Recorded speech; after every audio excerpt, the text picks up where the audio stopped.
gutta Museveni ow'emyaka egy'ekinaana kubanga baŋŋamba yagenda mu nsiko ng'ekyamutwala nti yawulira nti waliwo okubba akalulu tekaali kake. Kitegeeza nti oyo yali afaayo nnyo nti ne bwebaba tebabbye ye asituka n'agenda mu nsiko n'alwana. Kati ssebo Museveni ow'egy'ekinaana nkunoonya nkusabe oŋŋambire ono Museveni w'olwaleero General Museveni nti waliwo akalulu akabbiddwa e Kayunga. Ojja otuyambeko okulaba nga tukakola ki nga tukalwanirira. Waliwo obululu bungi gye basooka olangirira ba NUP then oluvannyuma ono General w'olwaleero Museveni era ne balagira balangira ba NRM ne kikolebwa.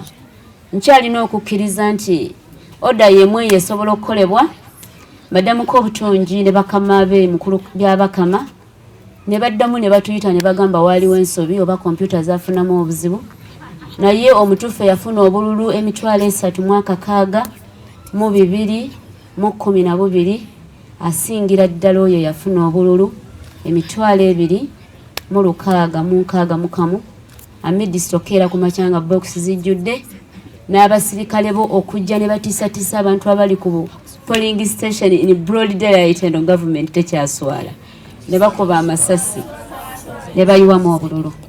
Eri abantu baffe ab'e Kayunga twagala obbeebaza n'obbagumya mugume emitima nze owammwe omulonde wendi okubaweereza nga chairperson wammwe. Twafunyeyo just appointment ya RDC owokubiri kubanga Museveni si yalondera bannakayunga chairperson ye balonda babayita ba RDC.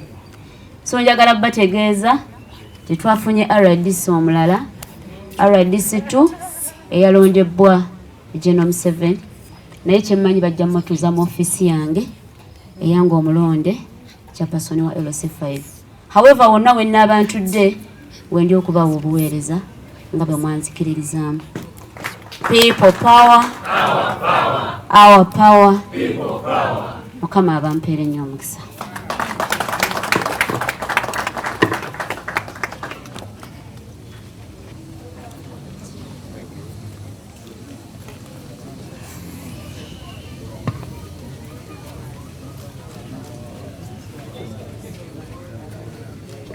Twanziza nnyo LC5 chairperson owe Kayunga. You get the point ino.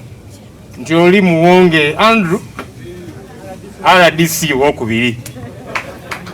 Kubanga Museveni yalonda ba RDC abantu beerondera abantu abakulembeze baabwe katono ngeri Museveni yamulonze oyo RDC wakubiri. N'olwekyo bannakayunga gyayitanga eyo muyite RDC LC5 chairperson uno one. I am going to invite Nasif Naja. He's the Speaker of Wakiso District Council. He was very involved, especially at the Tally Center. Please come and talk to us. These that we have brought here, these are the DRR forms from Kayunga that we want to take to court, and they also use their calculator to calculate and tell the country who won. So we are going to share with them, with you, the media, so that you also calculate and tell us whether what Byabakama declared is what is here in these DRR forms. We are going to avail them to you people. Nasif.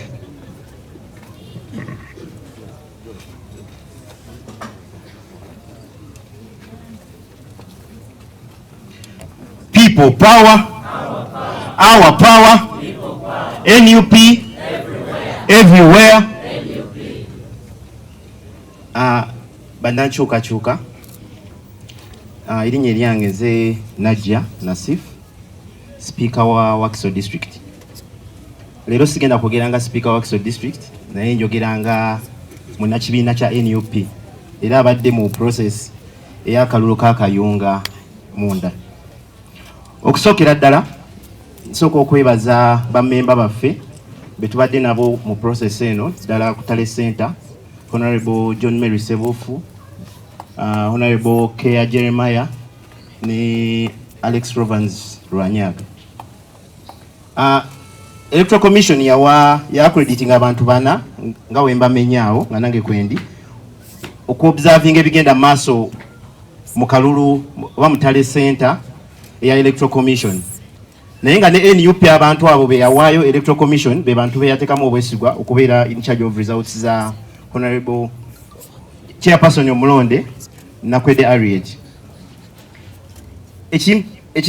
Byengenda okwogerako ngenda byogera mu summary.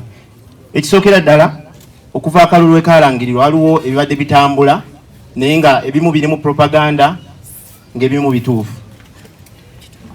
Obulambukufu bw'ensonga ku lunaku olw'ennyinyi olw'okulonda ku Lwokuna nga ttiimu ya NUP twakuŋŋanya DR forms nebaza abantu bonna abatuyambako okumeka sure DR forms zituuka we zirina okugatibwa. Kayunga ina polling stations 338 twakuŋŋanya DR forms ku lunaku olwo 335. We missed out on 3 DR forms on that very day. Netugata results era twakozesa about 2 hours okugata results zonna because we had a computerized system which I developed personally. Naye twagata results ezo era results ze mwalaba ezafuluma principles eyafulumya ne secretary general zaali ziva mu electoral management committee ya NUP ne team eyali in charge of results zaali ntuufu from 335 declaration forms. Ne tugenda ku electoral commission okuobservinga engatta yaabwe ey'obululu. Ekyatuukawo mu process ey'okugatta twagenda okulaba nga okusinziira ku declaration forms zetuyina awamu batusala obululu ewala ne bongera muwonge. Ku toto gye eyafulumizibwa Harriet Nakwede yalina obululu 3,015,212 ye yaffe gye twagatta from declaration forms ezo eziri awo. Nga wa NRM muwonge alina obululu 2,661 missing out on 3 polling stations. Wetwagenda ku Tally Center batandika okututolako obululu nga webongera muwonge. Ekisinga okukwasa ennaku nti eyali abikola wetwayimuka okuteekayo eddoboozi nti waliwo ebikyusiddwa yatugamba nti bye mulina mu bisigaze mu declaration forms ze nangirira byenfunye. Kitegeeza okubeera kwaffe mu Tally Center kulinga okutalinaaki makulu ye statement gye yakola. Ne tusooka ne tusirika lwa nsonga twagenda okulanga ne bwamugattako era tagenda tuwangula.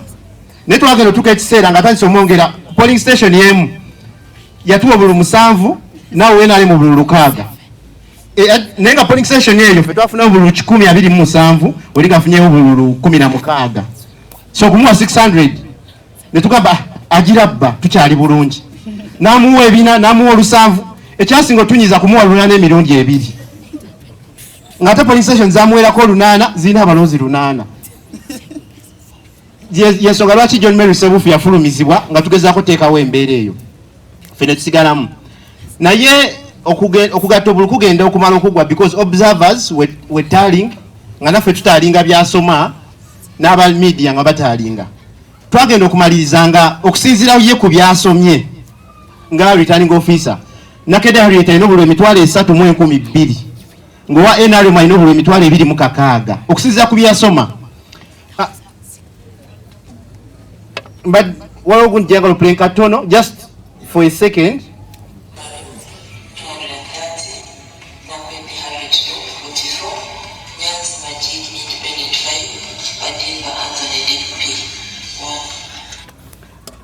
Njagadde okupulingako eyo eddoboozi muliwulire. Tulina recording eya returning officer ng'asoma okuva we yatandikira paka we yamalira. Naye following eddoboozi lye ng'asoma obululu Nakwede Harriet ng'amusazeko ze yamusalako nga n'oli yamwongedde bye yamwongera. Nakwede alina 3,012 owe n'ali mwalina 2,600. Kitegeeza we yamalira okulangira byalangira wadde yali amaze otubba. Twali tusuubira returning officer okujja asome ti Nakwede Harriet alina 2,600 owe n'ali mwalina 2,600. Naye zawera saa 11 ng'amaze natuka tulindeko just 10 minutes agenda kujja abalangirira results ku ssaawa 11. Byabakama ne bakomishona banne babbi banne ne bayingira ne batuula mu Tally Center ne batandika okwekuba obwama okuva ssaawa 11 paka ssaawa zibalangirira nga zigenda wera ssaawa 4 tewali kyali kigenda maaso mu Tally Center okugyako okukebera empapula zaabwe we banyumyamu we beetooloola we bakolaki for 5 hours nga beetooloola bwetooloozi. At the end of that day returning officer najja ne declaration ya results nasoma we NRM alina 3,010 8 ninakwedda 3 a difference of obululu 450. We expected the returning officer okulangirira byeyasoma, kitegeeza nti ne byeyasoma tabirinako evidence, ne result yasembeyo gye yawa tagirinako evidence. Ekisinga okukwasa ennaku we yajja okusoma results n'amala okusoma results ng'alangidde wa NRM, we yamala omukwasa declaration form ye emulaga nti yawangudde, ne mu ntebe teyatuulamu, yafuluma bufulumi, emmotoka zaalibwa bweru nga zaaka, ne babyakama ne ttiimu ye yonna ne badduka emisinde. Tebatuwaako any document eraga bye baagatta. So olwaleero ekyo tusaba Electoral Commission etuwe tally sheet eraga olululu bwe bawanakwedde ne bwe balaga nti Muwonge bwe yawangulirako. Tukakase nti ne bye baasoma mu video ze tulina bitalinga n'ebiri mu tally sheets zaabwe. So kyekyali ekayunga ebisingaawo waliwo propaganda yabaddewo nti wabaddewo declaration forms tezaali original na biki. Declaration forms zino zaali signed by polling officers aba Electoral Commission ne ba agents abaffe n'aba NRM. Ate ekyewuunyisa ekisinga okuwa essanyu nti ebiri mu declaration forms bino bye biri mu video nga returning officer asoma results za Nakwedde ne Muwonge. Kati ebiri mu tally sheet tetwagala byawukane ne bino, either tetwagala byawukane na biri mu video.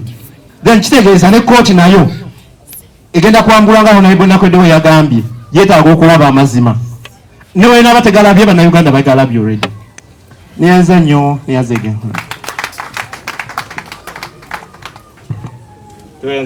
I'm going to invite Chairman Nyanzi, who is the head of mobilization. He was also camped in Kayunga. Please come and speak to us briefly. People power, our power. People power, our power. Well, Pata mpola. Hello.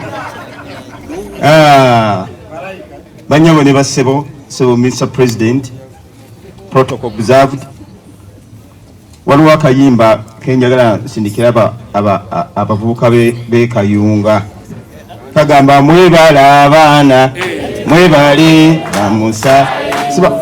Mwebala abaana, mwebale nnyo, mwebale Nakwedde obalabisa, mwebale mwena, mwebale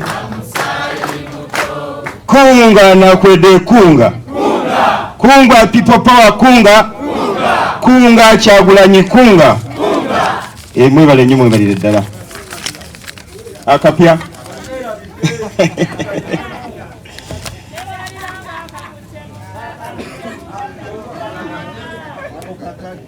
Mr. President,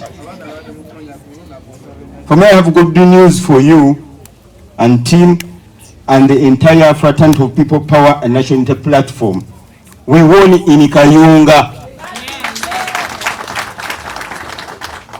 We trounced them even when you were not there. A bunch of goons led by President Museveni, banamuli omulizo okwewuunya okubeera mu nsi nga president wayo tebatya muyita mubbi, tebatya muyita muyaaye, tebatya muyita mufere, naye nga taswala n'asigala ng'akola ebintu bye bimu. We were able to beat them. They were led by President Museveni, Nabbanja, Kigonya, Tango Doyi, Nabakooba, Senninde, Tadwongo, Byabakama, bonna twabazingako ne tubasula mu kasero nga tolinayo. Akitegedde akuba engalo ez'amaanyi. Because that means people power is everywhere. That means NUP is everywhere. Everybody is now NUP in Uganda. Muwonge teyafuna na bululu buwera 4,000. Teyafuna na bululu buwera 4,000 kubanga obulu babutikingira mayuge ne bavuga ekinu ne baleta polling stations ne babuteekawo ne balonda. So we were able to win those guys even when you are not there. Wali magere sebo ng'otudde ng'amaanyi go command zonna z'okola, be able to execute them. Nebaza team abali e Kayunga mwekubyereko mu ngalo. Now, I have some observations here. For me, I'm a parent and I'm very concerned about the young people, the youth. Museveni is not bothered about the damage he's causing and inflicting to the young generation. It's very, very unfortunate that he's teaching young people how to steal, how to grab things, how to get free things, and how to misbehave. We are very sympathetic to a woman called Kobutunji Jennifer, a younger woman who would be having a future. She has no future unless she comes out in the open and apologizes to the world. Kobutunji was doing the same work, the same malpractice in Jinja. When time came for Kayunga by-elections, she was transferred to Kayunga by-election to execute that duty. And indeed, we told Byamukama when we met in that meeting, that is exactly what they did. It's very, very unfortunate. Kobutunji takyalina wabeera era ndowooza abavubuka mubuule omuwala oyo. Mubuule omuwala oyo naawe bbaawe bambi oli mubuzibu ajja kunyagako ebyo ne byonna bitwale. Kobutunji alina ekizibu ne mu diaspora tasobola kulinnyayo, talina wagenda kubeera kubanga kino ekintu kyafuuse historical. Oyinza otya okunyaga akalulu ka mukyala munno gwe muli myaka gye gimu, omuntu abadde mu kalulu okumala ebbanga lyonna ate nga n'akalulu ako kasikira mufu Serubogo fefeka nga yakawangula. So ekyo ekikolwa kya bulabe President Museveni kyokola kyozimba mu bavubuka. It's very, very unfortunate and we are looking at you and your children. Banyaba ne basebo, I'm also very concerned, Mr. President, about the Landi people. About degree, about sibetayi, abantu abo society ya bajononye. Abantu bonna bonna bali ku panel, the commissioners, the chairperson electoral commission, whom we call Lord Chairman. Sir, Lord Chairman, to meet your lordship when we are addressing him. Now, which lordship is that? Justice how? A judge is supposed to provide true and rightful judgment. Eribana Uganda nadanga a chairperson of electoral commission. Nayo mukulu omusajja oyo wenvi yajja ne balango bululu n'abalagira babukyusa. I called him at night.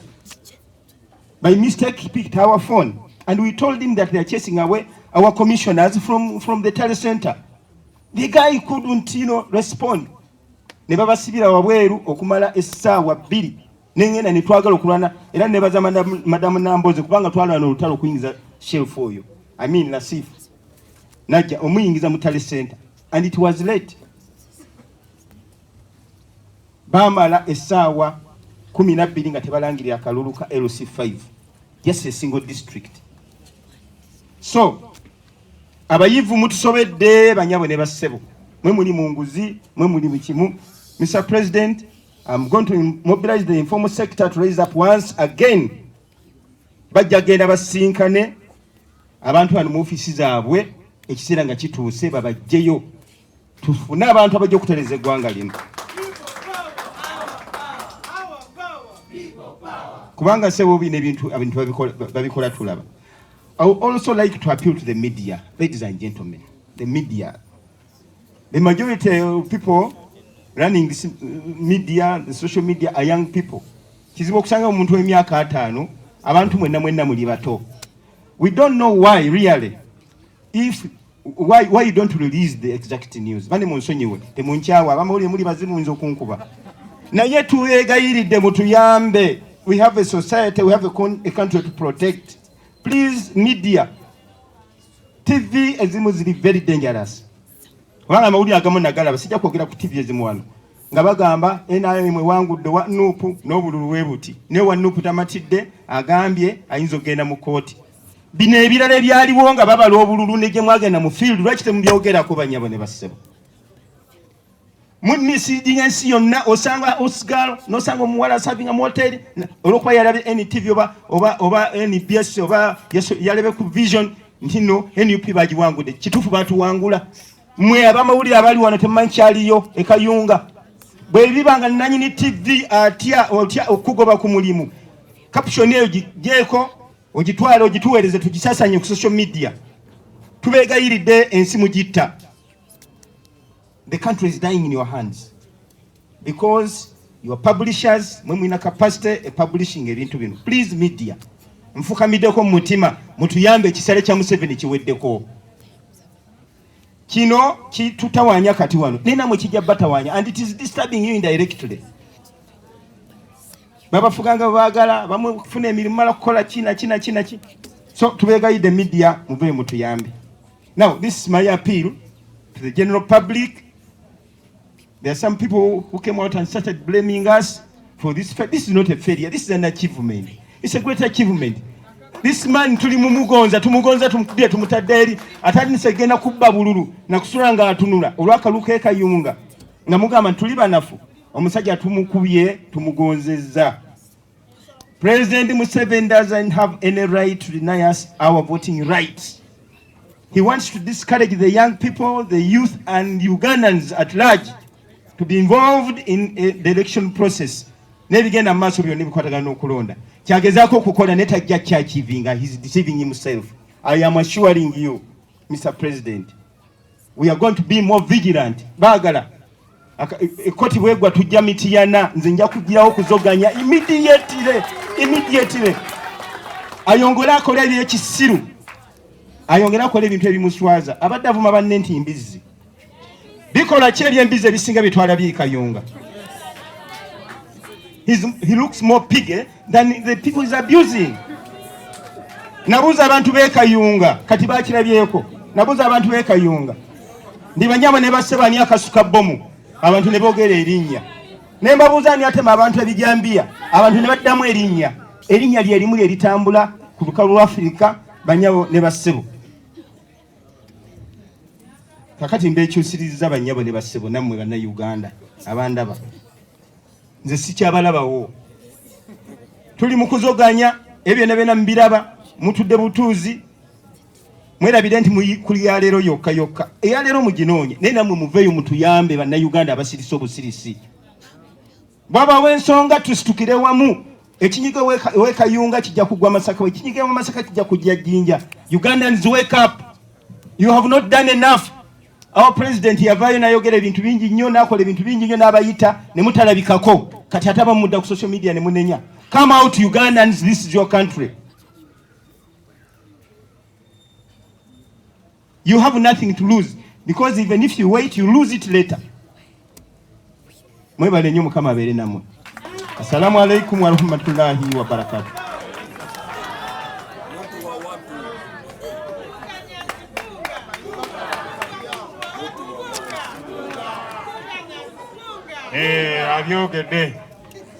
All right, let me now invite our Secretary General, David Lewis, to come and address us.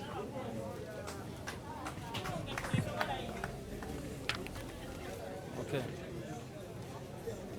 People power. Our power. NUP. Everywhere. For those who read the Bible, there was a man called Saul. When God rejected Saul, babaita Saulo mu Luganda. Mubade mubuze. When God rejected Saul, he did everything possible to remain the king. He did everything possible, started hunting David everywhere he was. Remember, David had already been appointed and anointed the king of Israel. But Saul continued to fight. What I want to assure Ugandans, I've been noticing social media, many people saying, now what do we do? They are very, very discouraged. For me, I think Kayunga was a great victory for the people of Uganda and for NUP. It was yet another opportunity for us to not only expose the dictatorship, but most importantly, to show how weak Museveni and his people are at this particular point. Where they take the entire state machinery to Kayunga, they block us from campaigning, they block our president and put him under house arrest, and they don't stop at that. They engage in a lot of ballot stuffing. They arrested, the people who were arrested in Kayunga who are here, please put up your hand, including the members of parliament. You can see all these people. All these people were arrested. You see? Can you please stand up just for 1 minute? And then you see. You can have your seats. These are the people who were arrested in Kayunga, including members of parliament, the mayors, the people that we had sent to supervise the election. The dictatorship arrested them, intimidated them, and by 6 a.m. they started distributing pre-ticked ballot papers. Our people went to polling stations early morning and they found that some of the ballot boxes were full of votes. Now, the other thing that we gained from this election is to show the whole world what happened in January. Kayunga was just a microcosm. It was just a mirror of what happened in January. There are so many people, especially the elites and intellectuals, who sometimes say things and you just wonder where they live. People were saying, you know, NUP, you lost the January election, genuinely accept and try harder and prepare for the next election. You know, you have gotten some MPs. I can tell you, if it was not for rigging, we would be having a minimum of 200 members of parliament in that parliament. Because our people campaigned and they were winning, even with all the things that they did. Of course, you remember what they did for the president. I was there, I was seeing the things they were doing. That is why, after the elections, you remember what happened, the operation launched by the crime intelligence, military police, CMI and all that, looking for young people who had DR forms. They arrested them. People who had DR forms from northern Uganda were arrested. Western Uganda were arrested. At that time, DR forms became the most sought after commodity in this country. They were looking for them because they knew that they did not win. With all they did, we were still able to collect about 26,000 DR forms. You remember we brought them here and showed them to the media.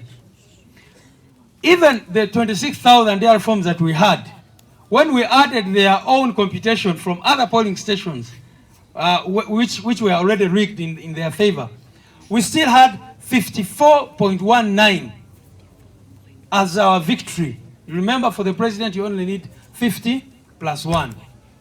But even with all they did, when we got the 26,000 DR forms we had and added the results which they gave for the remainder of the polling stations where they had stolen our DR forms, we were still beating Museveni. But they went on and declared him.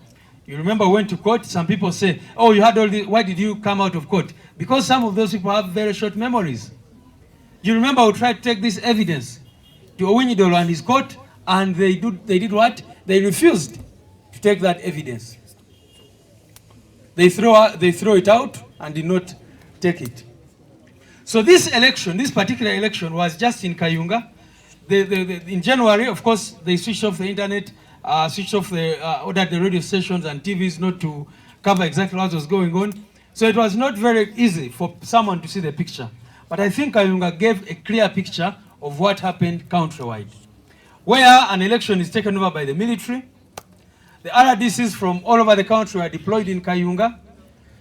Nabanja and her team of thugs were there. Todong and others were camped there. And they committed the most sacrilegious violation against the people of Uganda in broad daylight. For us as NUP, we did everything that we could do in the circumstances. We campaigned, Chairman Nyanzi and the teams, the team in Kayunga, our comrades did a commendable job, did everything that we could do. Supported our candidate, everything that we could do. But the dictatorship does such a thing. Now, here is a summary, and we're going to give each one of you a copy. For those of you who may not want to, who may not have the time, we're going to give you copies of these DR forms, but also a summary of what happened. This summary here shows that even after the ballot stuffing, even after every single thing they did, this shows you the kind of lead we had or we have against their candidate. This tally here only captures 330 DR forms. Because as you know, at some of the polling stations, the voting did not take place. At some polling station, I think the presiding officer was even arrested because of ballot stuffing and all that. Arrested by the people, not by the regime. Arrested by the people, and whatever happened. So this is a tally of the 330. And if you look at, even after all the rigging they had done, that man called Mwonge Andrew won at only 53 polling stations. Nakwete Harriet, our candidate, won at 277 polling stations. Now you can imagine, with this kind of evidence, and someone goes ahead and declares something completely different. So we're going to give you this. Over 120 of our people were arrested, but we understand that many more people are being arrested and taken straight to Chitalia, not even through the courts of law. They're just being arrested from Kayunga and taken straight because the military took over the entire district. Now, even when, and I'm glad Nassif explained all this, that even at the Tale Center, because we were keeping in touch at all times, even when Chobutunji had declared whatever she wanted, we were even leading by far. So for me, it's a very unfortunate thing, but also it is, you know, there are things which are both negative and positive at the same time. Yes, our LC5 chairperson has not yet taken her seat. She has not yet officially took on the role of administering the authority that the people gave her. But I think in the grand scheme of things, it has clearly showed what we were telling Ugandans, what happened in January. And some people had doubts about it.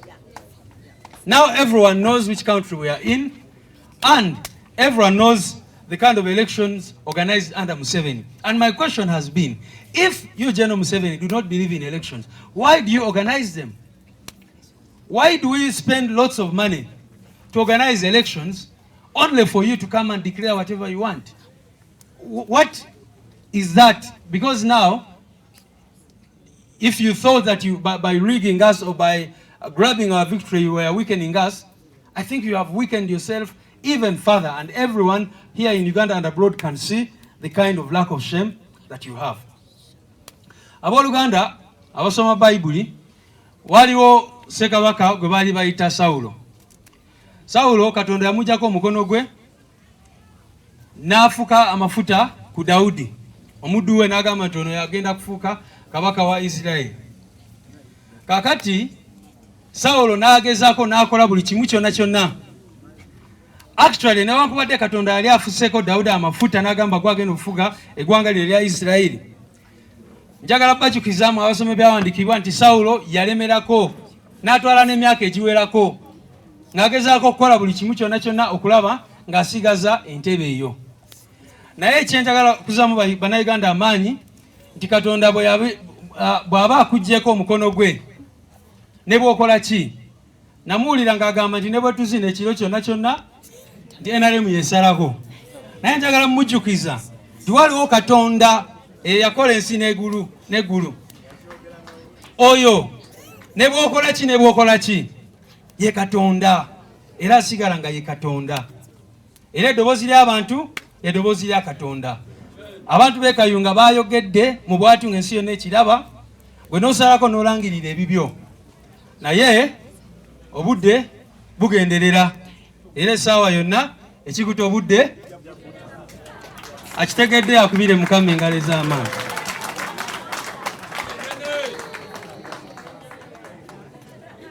Ebyali e Kayunga bitulaga ekyali mu kalulu ka January omwaka guno. Abantu abamu babadde batugambanga nti temulina bujulizi, temulina ki, twaleeta wano DR forms ne tuzibalaga.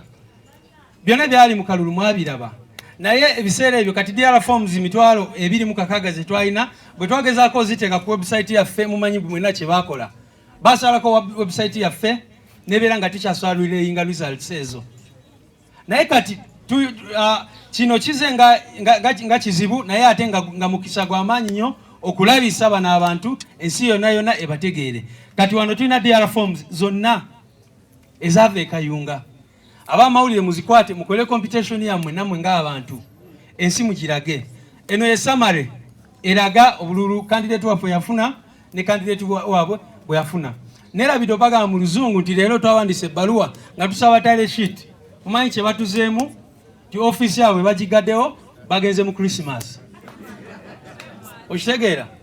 We've written to the Electoral Commission this morning to say give us a tally sheet, because the tally sheet should be given to people at the tally center. But remember, the moment they read the results, they just ran away. So this morning I wrote a letter saying our candidate needs to go to court, therefore give us a tally sheet. When she reached there, the first person who saw it, they were about to sign it. And then they took it to another person. The person said, no, this one, no. After a few minutes, they said, you know what? We have closed for Christmas. Therefore, we are not able to give you the tally sheet. Tally sheet eberaga chi? Eberaga bululu chi candidate ani we yajja ku polling station chi.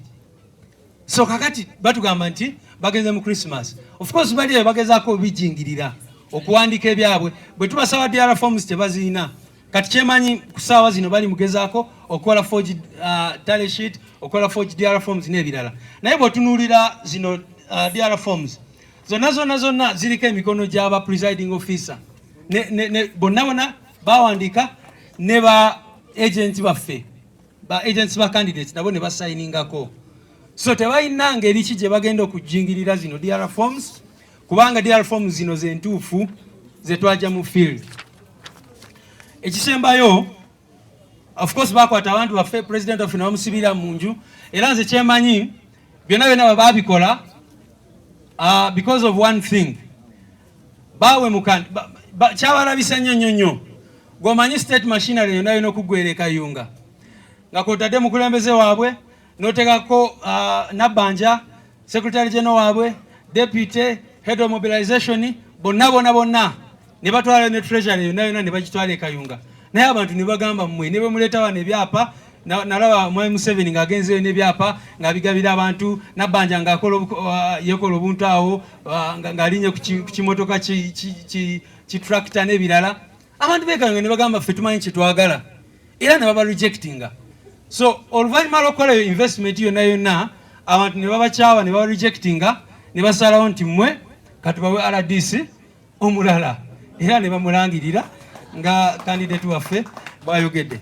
So kyanaku nnyo naye nga bwe tubazizaamu amaanyi kino kibadde kirungi nnyo nti beerabisizza bananga abo abawaddemu amaanyi olw'akalulu kano ze munsobera. Kano akalulu kali badde kabazaamu amaanyi ne mumanya nti kati dictator atuuse okukola ebintu. Omanye edda abatugambanga nti temubeera na ba agent, temubeera na DR forms, kati muleete obujulizi, kati muleete ki? Ate ne bwe baali babba obululu baali bawubisa amagezi mukko wakiri oli nagezaako n'ateekako nakozesa amagezi, naye kati ne bakozesa obusiiro obwenkanidde awo ne babeera ne results naye ne balangirira ebya bw'obabuuza nti 31,000 ze mwawa muwonge yazijjawa mwazijjawa tebasobola nabagamba. So nze ndi musanyufu nnyo nti beerabisiza okutuuka awo ate bakimanyi nti ensi ebakyaye nnyo.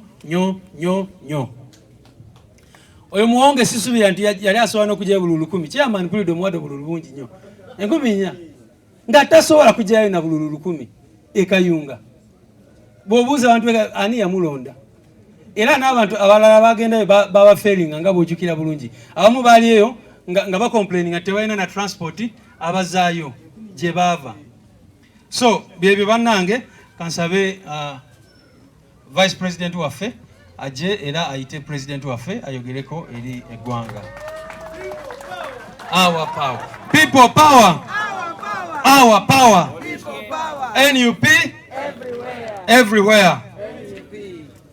Oritia.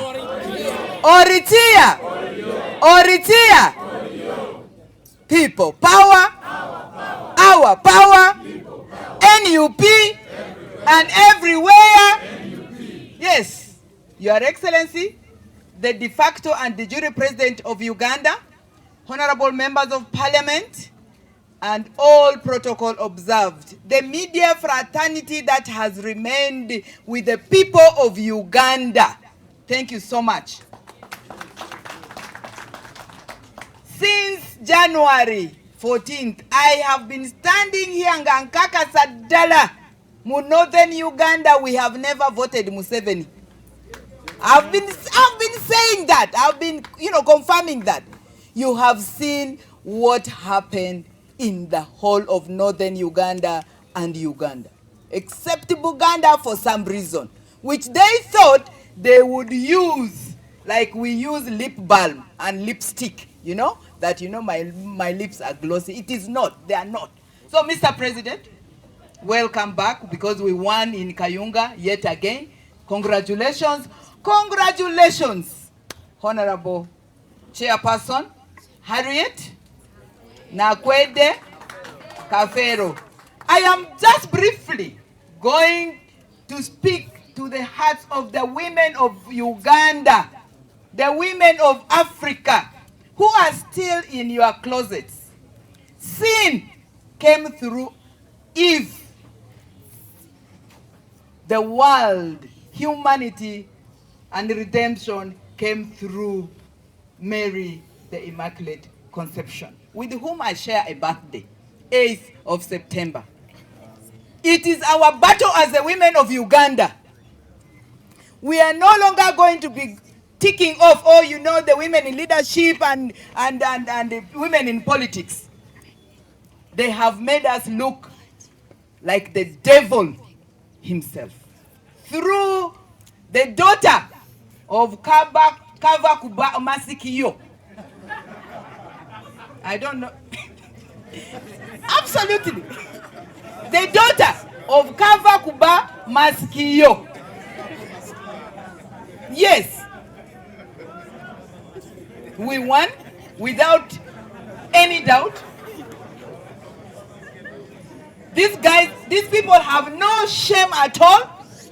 They trump up anything.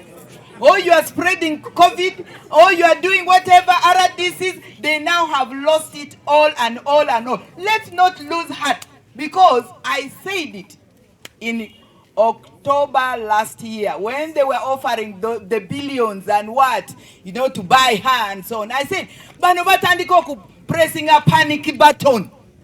Now actually the panic button is pressing them. Ochitegera. So I want to congratulate Ugandans. I want to congratulate National Unity Platform Party. I want to congratulate my sister Harriet, because indeed the second RDC of Kayunga district, I don't know where he's going to sit, but for us, we are with the people. Kubanga, Vox Populi, Vox Dei. The voice of the people is the voice of God. The voice of the people is the voice of the divine. Let us not give up. I invoke the religious leaders. I invoke the cultural institutions. I invoke all those who are still in your closets. Please. It's no longer, can we do it? We do not have a choice. We do not have any choice. In fact, right now I am going to be part of the team that is going to ensure that Biabakama, your whatever ship, your liar ship, I think. Yeah, because you have totally ashamed the sanctity of the judiciary. Totally, entirely. And also, I don't blame you, because greed makes us lose our dignity, identity, and humanity. These people we are dealing with are no longer human beings. They lost their humanity. They lost their identity. They lost whatever, it is to be a human person. But we are not going to lament. We invoke our campaign train commitments that we left the book of Lamentations.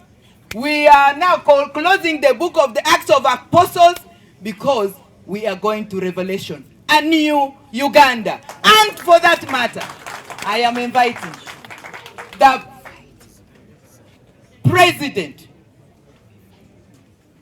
the de facto, de jure president of the Republic of Uganda, the most intelligent, vibrant, vicious generation, not yet, His Excellency Kyagulanyi Robert Ssentamu. People power. Our power. Our power. People power. Let me use that one. Oritia. Thank you, Madam Deputy President. People power. Our power. NUP everywhere. When the struggle is over, we shall wear the victor's crown. Wear the victor's crown. Wear the victor's crown. When the struggle is over, wear the victor's crown in the new Uganda.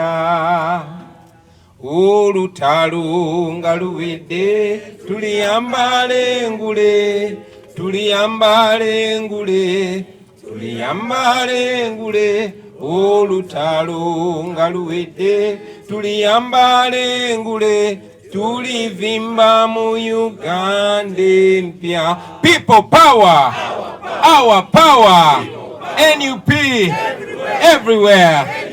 Bana mtiame.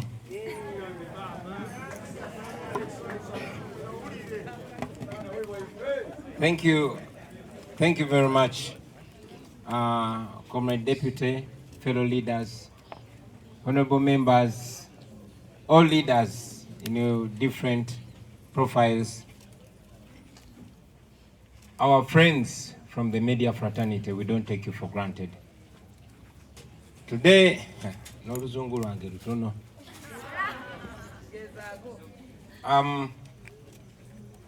it's not supposed to be a very good day, like many days in the recent past. But we refuse to lament. We decide to choose faith over fear. So in that spirit, I want to congratulate the people of Kayunga. I want to congratulate you, Madam Chairperson. I want to congratulate all the leaders that were involved in that bloody election, but secured our victory. We won. We got the victory. We have it. Just the cowards did not declare us. But we are the winners. The people of Kayunga, please carry back the message to them. Tell them the country and the world is proud of them. The entire world was watching this election. Kayunga was Uganda summarized. And ladies and gentlemen, Kayunga removed any doubt about what we told the world after the January 14th election. And today, I tell you that people are not wondering anymore who murdered Fefe Kaserubogo and why he was murdered. Now we know. Friends, where we are now goes further to show us the realities of our country. Museveni, in my view, is at his lowest of morality. In the past, he would use some sense at least. But now, he is all out. I was wondering when one of the speakers addressed Museveni as President Museveni. He's not president. If he is, what am I?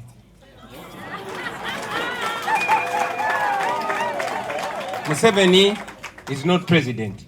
Museveni has never been elected to be president of Uganda. Never in history. Museveni is a rebel that took up arms against what he called a rigged election. But history shows us it was not even 10% as rigged as he rigs elections today. So this is a rebel, and rebels are characterized with three things, among others. That is lying, that is stealing, and that is killing. So for anybody who expects Museveni to behave like a statesman, you surprise me. We said it in the past, we're not just realizing who Museveni is, we're only realizing how low he's prepared to go. But we knew that he was a crook. We knew that. And we told the world when we were going for the 2021 elections, we told them that we do not expect Museveni and his rigging machinery to announce us. You all saw Byabakama and the way he was conducting himself, right from when he, together with the police, denied us opportunity as provided by the law to go around the country consulting, and the consequent things he did, including blocking us from campaigning within the campaign. So we did not expect Byabakama to declare us, but we went ahead to go into the election because we told them that either we will get our victory announced, declared, or we will be able to use this election, the 2021 election, to open the eyes of the people of Uganda and expose the regime to the maximum. That we did. But as if that was not enough, Museveni gave us yet another opportunity. He did not wait for us to expose him. He exposed himself. The coward that Museveni is, I get disturbed when they call him a general. What kind of general is such a coward? What kind of general that cannot face a moral fight, a moral contestation? He surrounded my house, put me under house arrest. And I said, look at this. I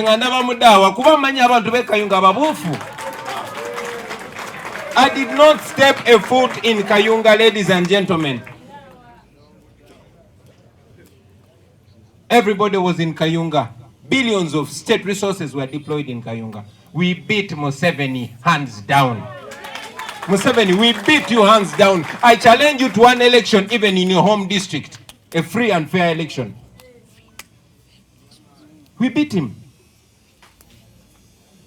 We beat him so bad to an extent when they said, okay, now we don't care what the world thinks. We don't even care what our families think. And that's what they did. So we are not here just crying foul.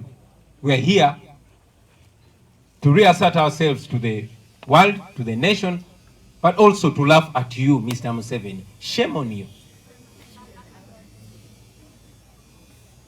Friends,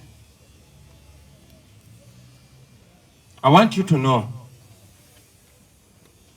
that this time around, like in the recent past, Museveni is trying as much as possible to discourage us from elections. You saw what he did earlier on this year, went for the elections. But even when we took a case to court, he gave yet another opportunity to the courts. Check. Without the mic.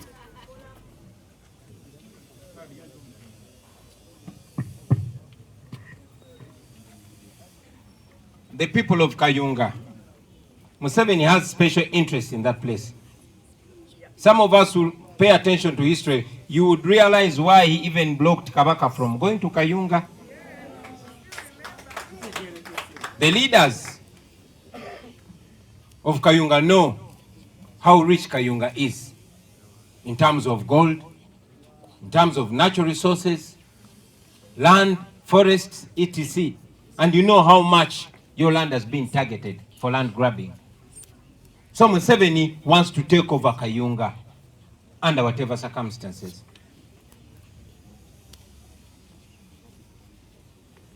The chairperson of Kayunga, the newly elected chairperson, Madam Nakwede Harriet Kafero, has told us that he's going to court. I shared with her. I told her that that is only an opportunity to once again expose the judiciary as well. The same way it was in January, when Owinyi Doro behaved in the most illegal manner. So, Mr. Owinyi Doro and your judiciary, we are coming to you again. We're offering you yet another opportunity to undress yourself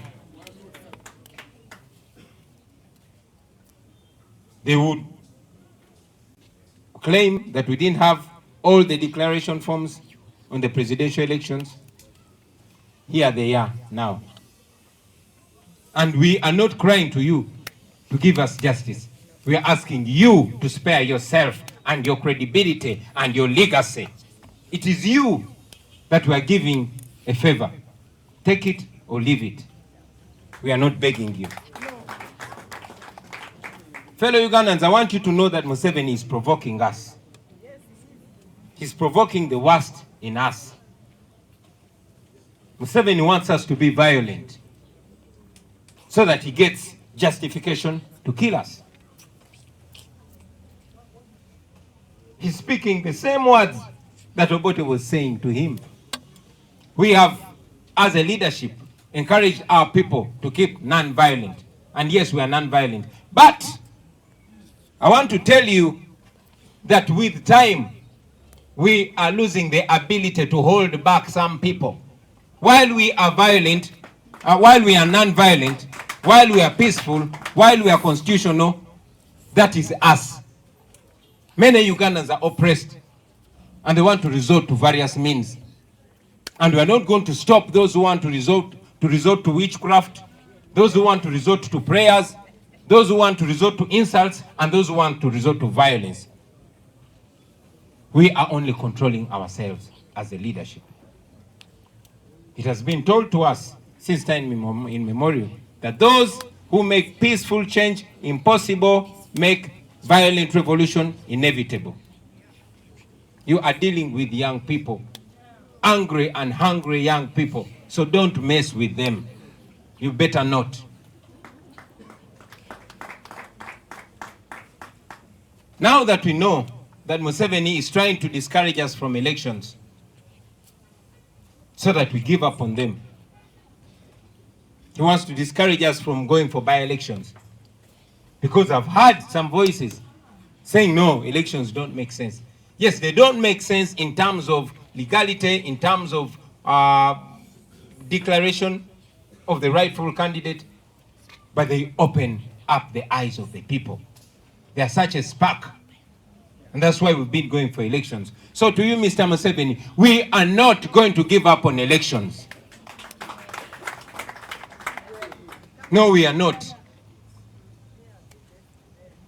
We shall continue going to the people, and you will continue exposing yourself until a time when you cannot do that nonsense anymore.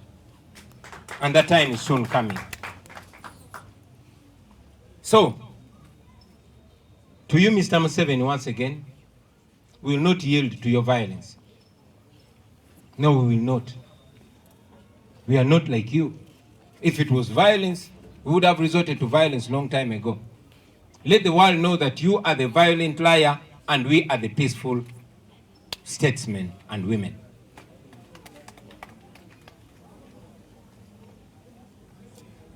To our leaders, the members of parliament, and various other leaders, we've been telling you this right from the word go. We are reiterating the same thing. Those positions that you occupy are not positions to be comfortable. Those are positions, offices to use to further the struggle. They don't make sense when we still have Dictator Museveni seated on our heads. They don't. So don't be comfortable. Let that position be your war front. To the members of parliament, let parliament be another war front. Let it not be business as usual.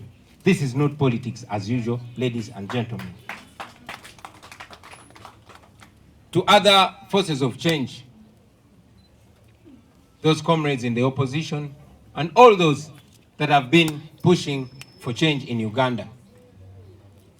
I've read on social media about people that I hitherto had respect for,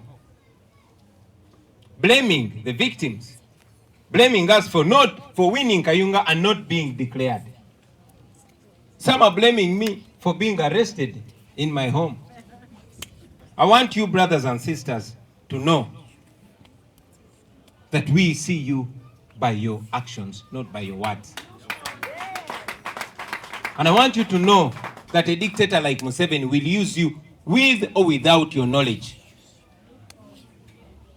They will try to use you to show an image of a disunited opposition. We've told you time and again that we are not the opposition. You can take that. We are not, we are the option. Okay?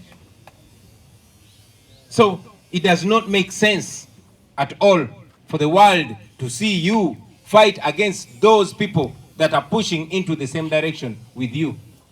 Or else, that would be another opportunity for you also to expose yourself.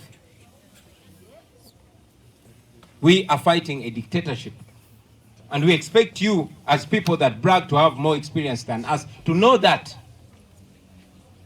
To know that a dictatorship will abuse any right.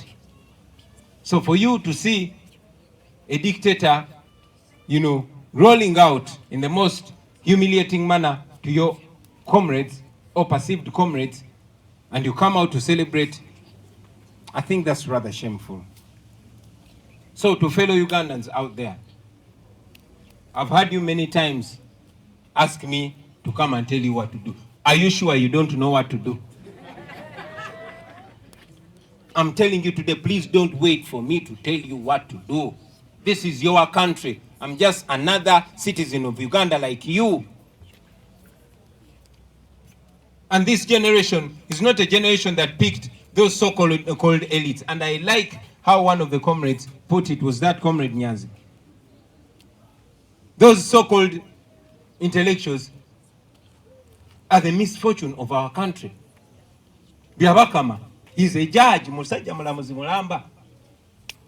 But are you sure you would want him, you would want your 6-year-old son to exchange heads with Byabakama? Really?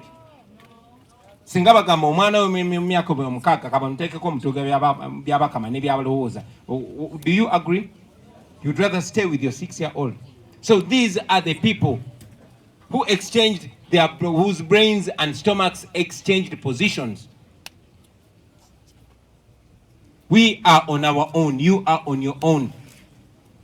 The same way you were able to guard the vote in Kayunga, even without me, is the same way you can push this dictator out using any means necessary. So temuddeyo kugamba bugambi titulinze president atubulire echokola mukimanyi.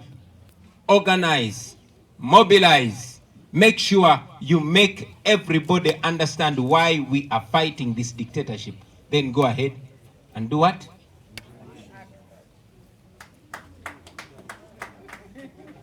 Like I said, comrades,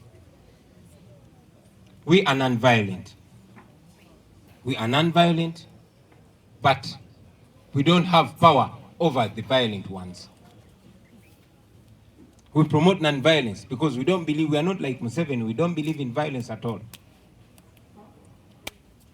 But I will tell you this, that there will be a time when Ugandans will stop listening to any voice of reason. That will be a dangerous time, and General Museveni, you're too old, you better not push the nation there.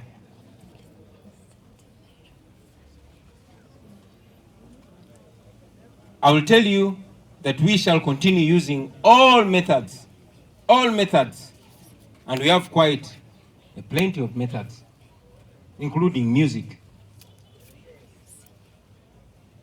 And even today, in fact now,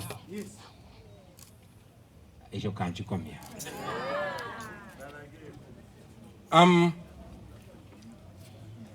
Friends, exposing this regime, you might think it does not yield.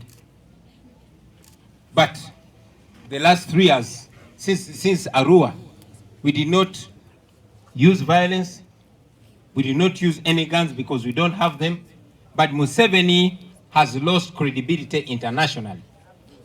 He's investing billions of taxpayers' money, he's outdoing himself, embarrassing himself, and doing all those things, trying to respond to our non-violence. So, for us, we are team exposing, team kulabisa. So let's go ahead exposing this dictator. That is a very, very powerful weapon. Basebo ne bannyabo. Okusoka nawulidde kubogezi ngayita Museveni president. Sagala kuddamu kulira muntu ayita Museveni president. Kubanga si president. Oyo just muyekera yawambe eggwanga lyaffe tebamulondangako. Museveni muyekera ataba yekera. Obuyekera kitegeeza ebintu bisatu. Kitegeeza kulimba, kitegeeza kubba, kitegeeza kutta. Era Museveni be yajjanga akola talekerangaawo. Don't deceive yourself. Talekerangaawo kulimba, talekerangaawo kubba, talekerangaawo kola ki? Kutta. Muze mulaba nga bwalimba.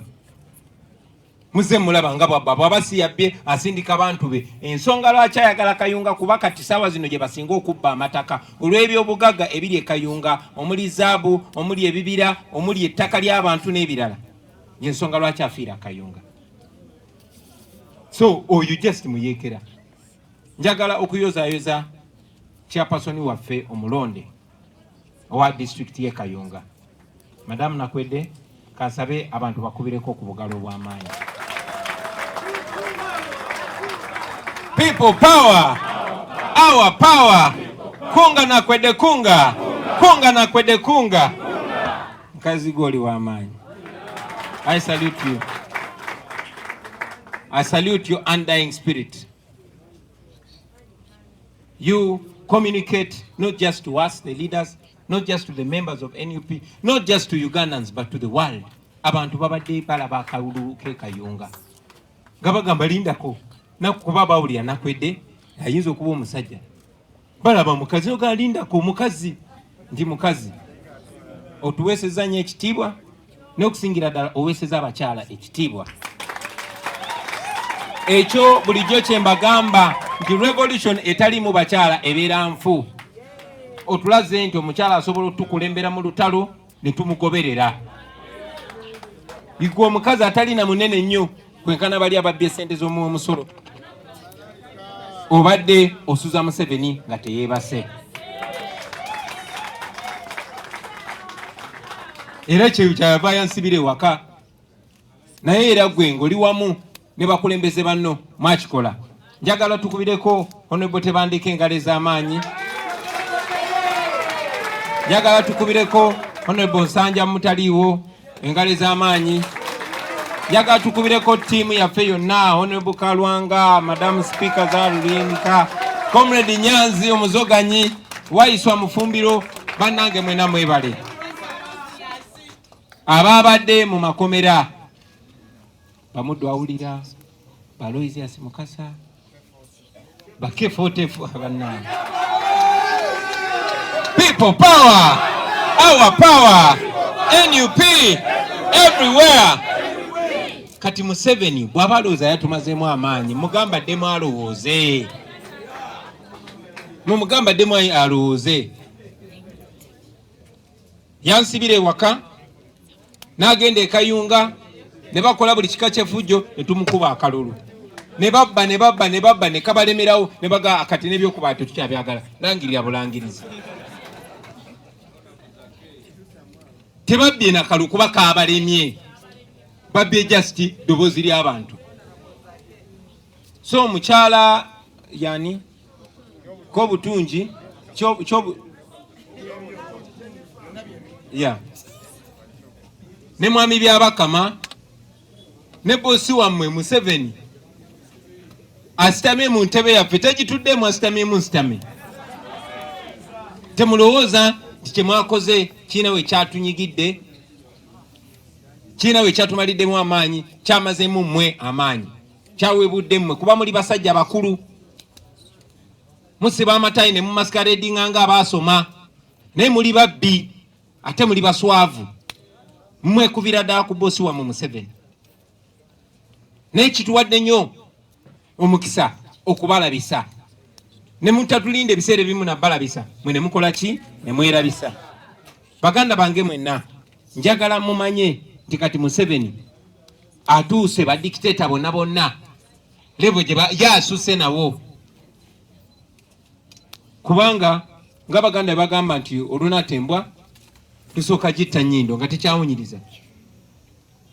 Kati Museveni takyalaba nti akola nsobi, takyakiraba. Kuba yalabye nga asuwala nnyo, ansibidde waka, asibye bannaffe bonna ne tumuwangudde tebawiza na hafu ya bululu bwa kandidate waffe n'akola kyakoze tikyagenderera. Museveni agezaako basoomooza mwe bannayuganda, agezaako tusoomooza tufuuke bafujjo nga ye. Tamanyi nti emirembe gye we yali yenkanira nga ffe byayita wayiseyo emyaka 40. So obukodyo bwe bukadde nnyo kuba omulembe guno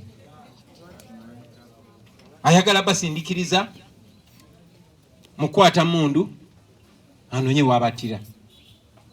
Nga bwe mbagambye bwenzenga mbagamba nti fe aba NUP tuli bantu baddembe tetukkiriza mu kuttiŋŋana. Naye ate bannayuganda be tukiikirira mulimu abo abatagenda kugumiikiriza bya kitumbaavu bye.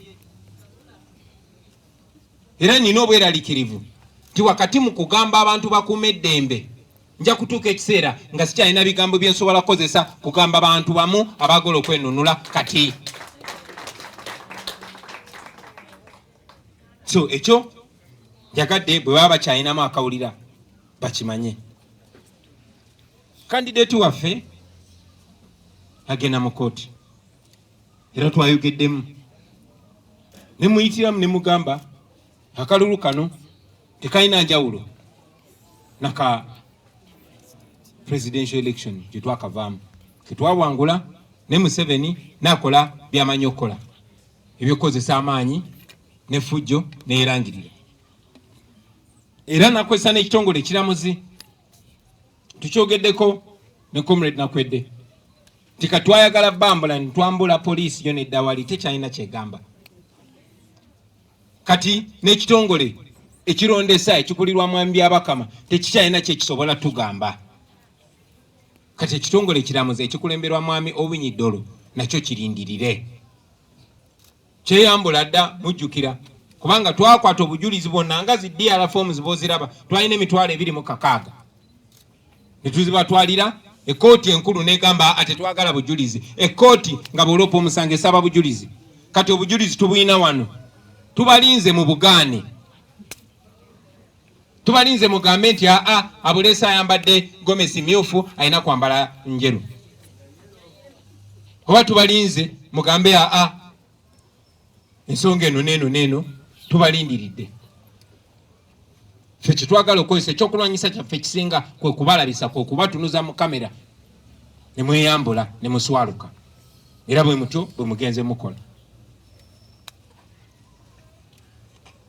Njogeddeko wano mu luzungu nti Museveni ayagala tukyayisa kulonda, ayagala mukyawe ebyokulonda era mpulidde amaloboozi mangi nga gagamba ebyokulonda tubiveeko. Era Museveni akola bino buli we muyingira mu kalulu n'akola eby'ekitumbaavu ebisembayo n'atta abantu n'akuba abantu n'amaliza n'abba obululu. Bannange abamu ne bagamba katufunyeyo ki, naye nze we nazanyiranga ebikonde ng'osobola okugenda n'ozannya nga liifu ye taata w'omwana gw'ogenda okuzannya naye ne muzannya rawundi ne muzimalako, naye nga gw'ozannya naye tasobola na kuyimirira. So buli we bawanika gw'okubyekubye nga tasobola na kulaba ensi yeeberaba. So twagadde tubamulise era twagala genda mu maaso nga tubamulisa. Naye njagala okubulya mwami Museveni tetugenda kulekeraawo kwenyigira mu kulonda. Manyi bannange mwenna muweddemu amaanyi eyo, naye njagala obbabulira tetukola Museveni kyayagala tukole. Tetukwata kubo lyagala tukwate. Tujja genda mu kulonda. Tujja gendayo nga tugukozesa ng'omukisa ogw'okukunga abantu n'okubalaga ekituufu. Singa mwava mu by'okulonda bangi olunaku lwa leero singa tebakyapaying attention, singa tebakyafaayo ku bikwata ku ggwanga. Nakibagamba baganda bange nti tetusuubirangako Museveni kugenda tulangirire. Era mu kulonda nga Museveni yakyafuga eggwanga lino ng'alifugisa omudumu gw'emundu tebugenda kola ki? Tagenda kulangirira abantu bawangudde. Kitegeeza nti wali kiggwanga kye lifunamu? No. Bwe yali si bwali. Tetupulaninga mujirako mu kalulu. Ne tupulaninga okukozesa buli kimu ekiriwo. Okukozesa buli kimu ekiriwo. Oba kalulu, oba kuzoganya, n'ebirala. Mbyogereko? Si kati. So okugenda maaso baganda bange munzikirize nsitule eddoboozi eri abakulembeze bannaffe abali mu offices abali mu parliament n'ebifo ebirala. Mumanyi bulungi nnyo kati saawa zino enfa ya Ffeffeka temukyasobola kwebuuza ani yatta Ffeffeka. Ebigenda maaso biragira ddala nti Ffeffeka bamutta basobole omugyawo nga abalemesa kayunga, abalemesa okubba ebyobugagga ebiriyo n'ettaka, era nga baagala kukola kino kye bakoze. Nenjagala obategeeza nti tebinnaba kuggwa. Tugendagenda mu maaso n'okunga abantu baffe. Njagala onobasaba mmwe bannayuganda bannange temulinda nze. Sinnabagamba kyakkola, ekyokola mukimanyi. Buli omu manya nti ensi yiyo. Manya nti bakufudde omusibe mu nsi yo. Era nti olina kwenunula wekka ng'omuntu, ng'okozesa buli ky'osobola okukola naddala nga kiri mu mateeka. Ffe ku mugigi guno tetwakuŋŋaana nga bannasoma, tetwakuŋŋaana nga bamanyinya amateeka oba manyinya amagye, ne twakuŋŋaana kubanga tuli bannayuganda. Buli munnayuganda ali wano naawe atubulira ku mikutu eyo gy'oli, njagala omanye nti ensi yiyo era olina obwannannyini n'obuvunaanyizibwa bwe bumu n'abo abeeyita babboosi. Kale nno bwe wabangawo ekikwetaagisa ositukirangamu, kuba nali ndabyeko nga musitukiddemu nga sinze mbayise, era musobola okusitukiramu, temuliina nze kubayita. Abakulembeze bammemba ba parliament twakanya nti parliament is a war front. Eyo parliament mwina kubeerayo nga musitula ddoboozi ly'abantu era nga n'abantu ababalaba bafiringa represented. Ekyo kigenda eri ba mayors, eri ba councillors n'abakulembeze ku mitendera emirala gyonna. Tujja genda maaso nga tukozesa buli kye tusobola okukozesa kulwanyisa n'akyemaliro ono, nga mwotadde n'ebyo ebitone Katonda bye yatuweera obwereere nga music. In fact olw'ensonga eyo njagala n'olwaleero lwennyini mbayiwemu eŋŋoma. In fact si lwaleero kati njagala okukozesa omukisa guno okutegeeza, si wano, njagala okutegeeza abakola ku music waffe bafulumye eŋŋoma empya Dani Magic. Njagala okusaba eŋŋoma ofulumye eŋŋoma emu ogiweereze mwami Museveni amanye ki kye tumulowoozaako, era bwe tuva wano ekole ki. Museveni tagenda tunafuya baganda bange, tuli mu lutalo naye ate tetugenda kwekuteera, tetugenda ffe tukyali bato. Museveni tumusinga obudde, tumusinga amaanyi, tumusinga n'amagezi, so tetugenda kupowa. Mweno fight agenda okupondooka.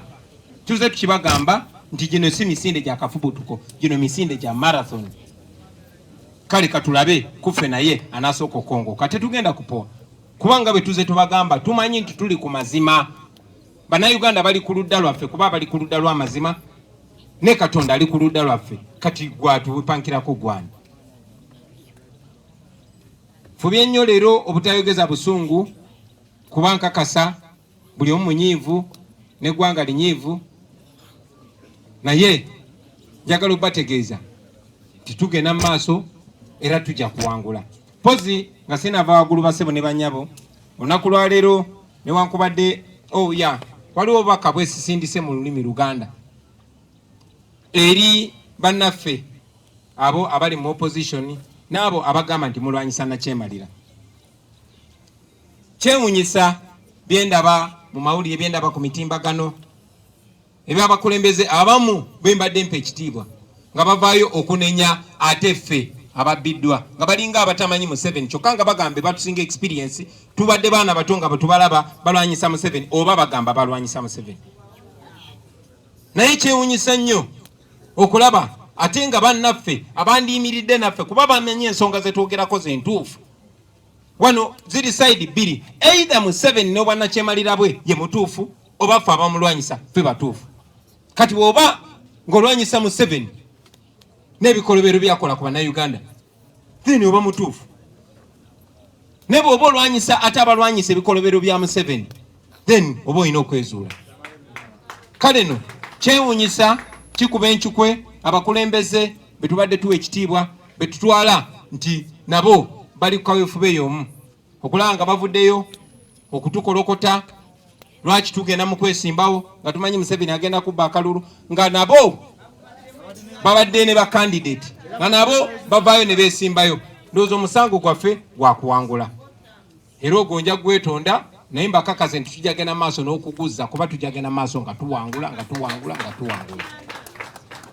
So oluvannyuma lw'okwogera ebigambo ebyo basebo ne bannyabo, munzikirize nga nfundikira mbategeeze nti olunaku olwaleero mazaalibwa ga muganda waffe Honorable Joel Ssenyonyi Esekezi.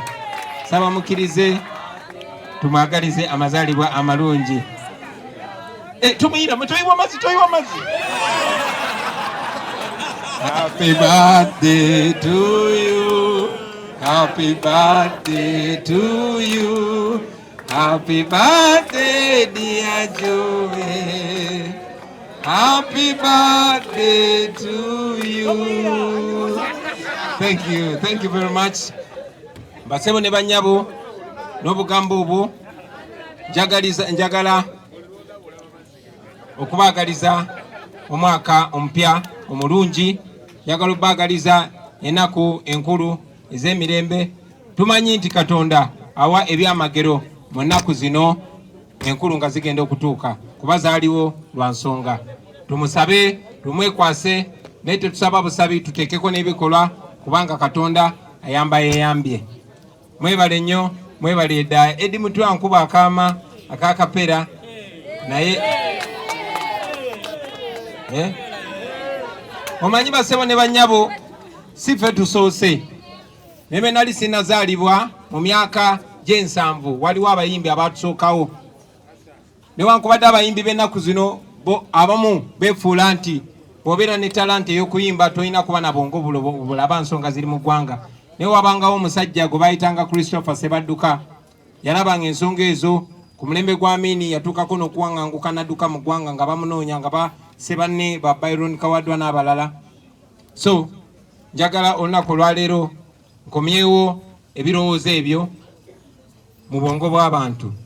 Ekindese bananga bampuliriza, tembeddwa bigambo bya Sebadduka eyasomera Amini ebisembayo mu myaka gy'ensanvu nga nzize kusomera Musaba ne busajja bwe. Olw'ebyo bye mutukoze mutulugunyiza ensi ne mukamala n'eggwanga ne mulinyaga. Balimbalimba bannammwe be mukulembera nga mubasuubiza eddembe lyesalirawo, ne mubasuubiza okugoba ababba obululu, ne mubasaba n'abaana ogenda mu nsiko, ne babawa abaana ogenda mu nsiko, n'abandi ne bafiirayo, naye watuuka ku bufuzi n'ofutubala. Ebirala mubiri ne kugedde. Mwebale ne mwebale.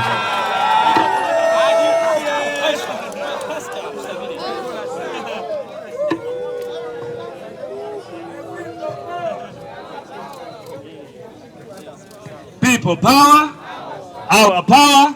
Our Pastor Muto is here. Pastor Muto jango tuwe sale dakika emu era tumalize na Pastor Muto. Kigali. Mukama yebazwe basebo ne banyabo. Banna Kayunga mwebale kulonda. Era tumanyi nti twawangudde. Mukama yatusizzaako omukono gwe akalulu ne tukalya. Bonna obululu bwe tuzze tulonda tubadde tubulya kubanga eggwanga limanyi nti lyetaaga enkyukakyuka. Twasookera ku kuba obwa pulezidenti ne tukalya. Naye nga ffe tukimanyi nti twakalya. Ne tuddako ak'Ekayunga nako twakalidde. Mukama yeebale. Mugolole emikono gyaffe tusabeko. Katonda ow'ekisa nkwebaza ku lwa NUP ekibiina ekirungi kino. Okisizzaako omukono gwo ogw'amaanyi, okisizzaako ekisa kyo, okiwadde enkulaakulana, okiwadde obuwanguzi buli kalulu. Mukama nzize gy'oli nga nsabira Mukama abantu bonna abanyaga ebyabwe Katonda wekisa baseke mu nkono gwo. Bayibuli egamba mu Buulizi 3 nti buli kimu kiriko ekiseera kyakyo na buli ekintu ekyateekebwa wansi w'eggulu kirituukirira. Ne bwe banaakirwanisa batyo Mukama, manyi nti kirituukirira. Manyi nti ekiseera kyakyo Katonda wekisa wakiteeka wansi w'eggulu. Manyi nti ekiseera kyakyo wakirambika nti olunaku bwe luti President Kyagulanyi ajja kufuga. Olunaku lwe luti Nakwedde ajja kufuga Kayunga. Mukama baseeko omukono gwo byonna bye walagira bituukirire nga bw'oyogera mu kigambo kyo. Katonda w'ekisa, Mukama abampeera omukisa. Nzani abatuuza banaye tutambule olutalo nga luwedde luliyambale ngule tuliyambale ngule tuliyambale ngule olutalo nga luwedde tuliyambale ngule tulivimba mu Uganda empya tuliyambala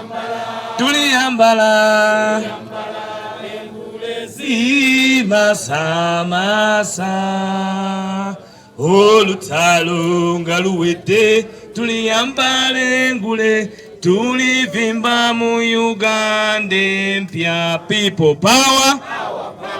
Foluyimba tulugamba nti olutalo nga lukoze eki kitegeeza tumanyi nti tuli mu lutalo. DR forms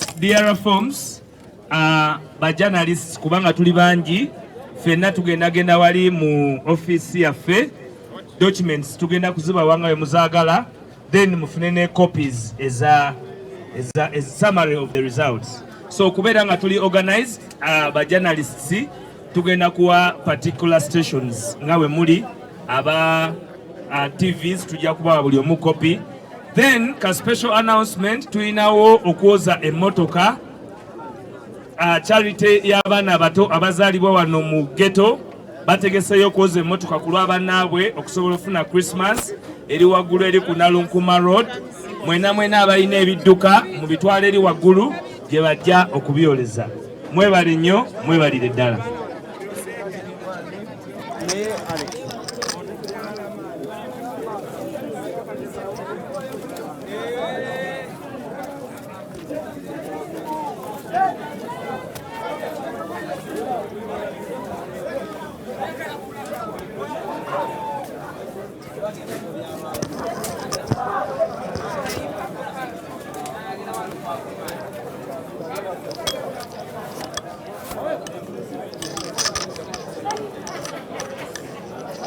Now on the Alternative Digital.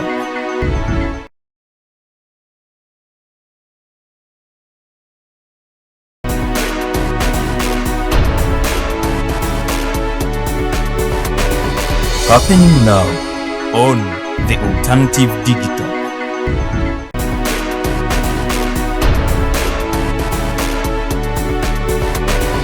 Happening now on the Alternative Digital.